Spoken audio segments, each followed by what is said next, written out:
Okay, good evening, everyone. Thank you for joining us at the Pundit today, being Thursday, 27th of July, 2021.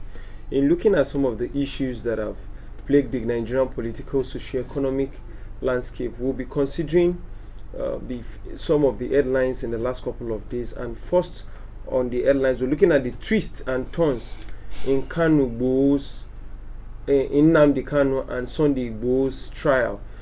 We'll also be looking at FG fails to produce Kanu in court.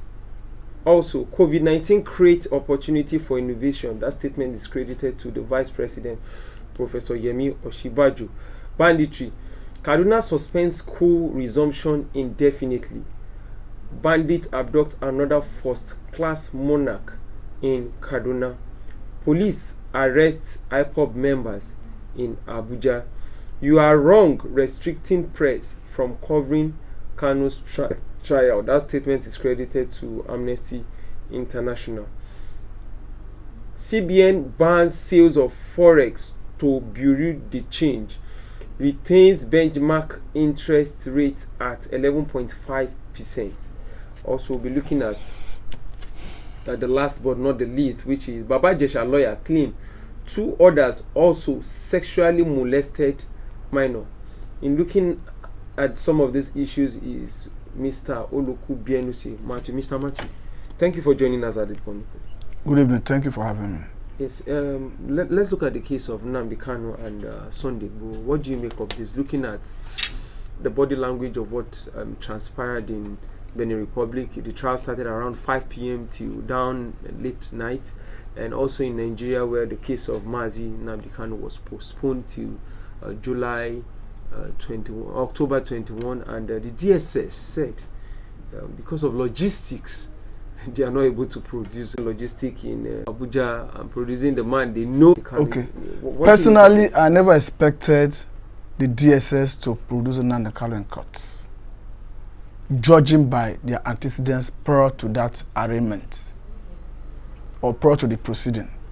And if you look at what the court needed to do that day, it was just to argue some issues, because the counsel to Nnamdi Kanu needed to apply to the court that he wants his client to be transferred to Nigerian Correctional, which is Kuje prison this time around. And again, he could initiate the bail process. And one was equally expecting federal government to come up with other charges. But personally, I feel the reason DSA refused to produce Nnamdi Kanu in court, contrary to their claim of logistics, is because they do not want Nnamdi Kanu to have an interface with the press or the media or the public. Though Nnamdi Kanu coming to court, he wouldn't have the leverage to address the press. But somebody who may be frustrated, he may see that opportunity to, against all odds, to divulge 1 or 2 information. And if he decides to do that, before the DSS or security agency will restrain him, he may have uttered 1 or 2 words that will indict Nigerian police. Don't forget that there have been accusations against against Nigerian government about extraordinary rendition, rather than the actual extradition process that the federal government of Nigeria has claimed that is the process through which they brought Nnamdi Kanu into Nigeria. And don't forget that before now, there is an issue with DSS where his lawyer brought a form from British High Commission in Nigeria here, and the form was to get Nnamdi Kanu's for consular assistance. For reason best known to Nigerian DSS, they refused to allow him sign the form. And another form equally came from a British firm, law firm, to Nnamdi Kanu for an assent to enable them giving diplomatic assistance by taking over his case. And what they intended to do was to go to a British court to ask that court to assume territorial or universal jurisdiction over the case. And if a British court had assumed such jurisdiction, they will now go back to that court with a petition that they should issue a right of mandamus against Nigerian government.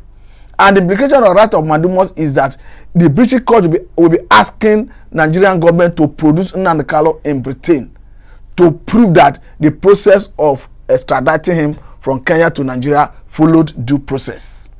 Nigerian government haven't seen the impact of a British court judgment on Nigeria in the case of Nigeria versus P&ID. We don't want to throw that part again, because in the case of Nigeria versus P&ID, a British arbitration panel ruled that Nigerian government should pay P&ID $9.6 billion US. Even P&ID went a step further to go to a regular court in Britain that upheld the judgment, gave P&ID leverage to go to any member country of that arbitration panel that happens to be over 100 and something globally, to lay hand and seize any Nigerian assets they can find there. Though Nigerian government have gone a step further to put that judgment in abeyance, they're still in that regard. So that best explains the reason Nigerian government will not want an Nnamdi Kanu in court. And look at another issue, because the judge have said that they are going on their annual recess.